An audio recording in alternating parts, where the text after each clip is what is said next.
Dead Space 2 allowed me to trigger the final sequence of the game, but didn't give me what I needed to complete the final sequence of the game. I'm probably part of a very low percentage of people that made it to the end without any ammo. And for a game whose core mechanics are kind of built around options in different situations, even without ammo, all the intensity and the emotion that the game had worked up in the final few chapters to get to the finale just fell apart for me at the end after that happened. I had to reload my old save, get some ammo, make it back to the end, and complete the sequence. I did this with 10 bullets, and it left a bad taste in my mouth. 3 days later, I'm still salty about it. Bad last memory and impression of an otherwise outstanding gaming experience. This is completion number 7 of the Potato Backlog Project. Stick around to the end of the video for the Taterator. We'll see where this one lands for me, even with that experience. Let's go. Dead Space 2 is the continuation of Isaac Clarke's story after the events of the first game. You're woken up in some kind of station, disoriented. The Unitology Church and the government are up to shady things again. You seem to be caught in the middle of it, the only one that can save the day. And it doesn't really take too long before everything goes to hell and you're fighting an army of necromorphs. Gameplay-wise, the first thing I noticed was the overall aggression of the enemies compared to the first game. Dead Space 2 feels like it steers purposefully towards a more action-oriented gameplay style. It's a noticeable difference to the slower pace and more eerie setting of the first game, but when it comes to actually playing the game, they're very similar. It feels like you have all the same options and abilities here. You unlock most of the same weapons as well. You upgrade your rig the same way and your weapons. The kinetic and stasis abilities return here as well. The ability to take environmental objects to solve puzzles, battle enemies, it's just as fun as it ever was in the first game. It just feels like you got to make some of those decisions a little bit quicker in this one due to the added aggression and speed and nature of the game overall.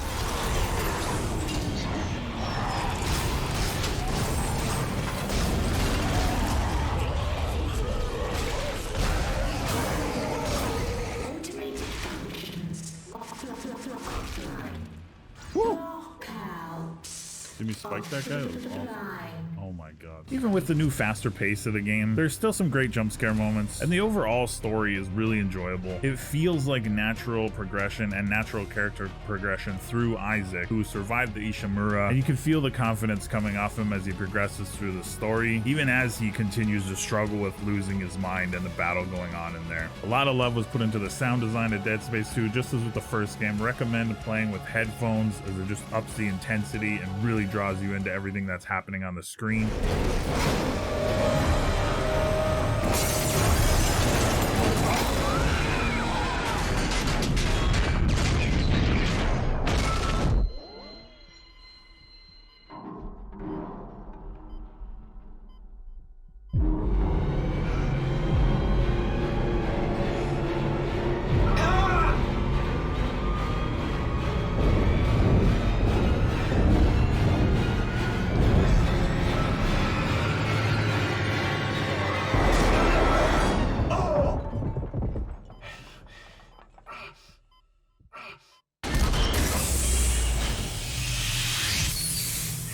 The music cues all feel really on point, helping drive home the emotional parts of the story, add to the intensity, the excitement of the game, just like they did in the first game. Outstanding. One thing I wasn't a big fan of in Dead Space 2 was the amount of zero-G zones in the game. They improved the controls over what they had in the first game, and they feel fine to work through and complete. It just feels like there are too many. It feels like they were purposely put there as filler to lengthen the game. The sequences don't really make you think, they don't really require any extra skill to complete, they're just time-consuming to complete a few slow tasks. I feel like they could have either developed some more interesting puzzles for these sequences, or at least developed maybe some bosses or different fighting scenarios around it to make it more interesting if they were going to have that many different sequences. The node upgrade system is back, and I still have the same issue I had with it with the first game. I don't like that you can buy the upgrade nodes. I feel like the game would be so much stronger if they were hidden throughout the game. There are a ton of areas and places in the game where there's just nothing there. You can break fans on the walls where enemies would sometimes come through, but there's sometimes nothing ever comes through. Great place to hide something there. This would encourage more exploratory gameplay and deepen the experience as a whole, as it would feel more rewarding to level up your gear and your rig.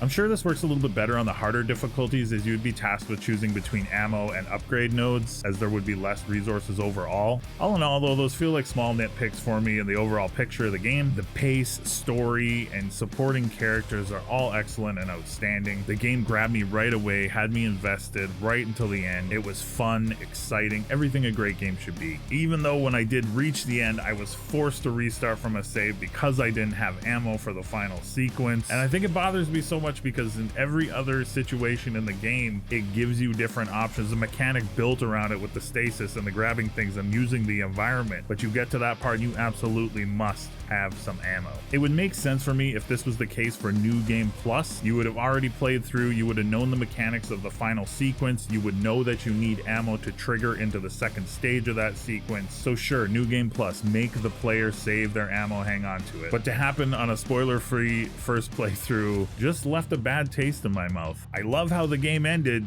I didn't love my end experience, if that makes sense, right? All that being said, 4 happy potato faces out of 5. An excellent game, a great experience. It left me wanting to play more. It left me wanting to know what Isaac's getting up to in the 3rd game. I can see why so many people enjoy this game. There's some good replayability here with the hardcore mode. There's a lot of deep lore to find and collect. The DeadSpace world is just a fun one to jump back into and explore and have fun. And as a 12-year-old game, it holds up for me to anything else really coming out these days, besides maybe the Dead Space remake. I appreciate all the new support and recent subs to the channel. Thank you so much. Be kind to yourself and others that deserve it. The Potato Backlog Project rolls on to the next one.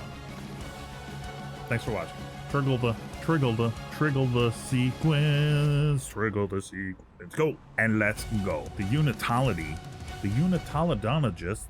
Unitology. And let's go.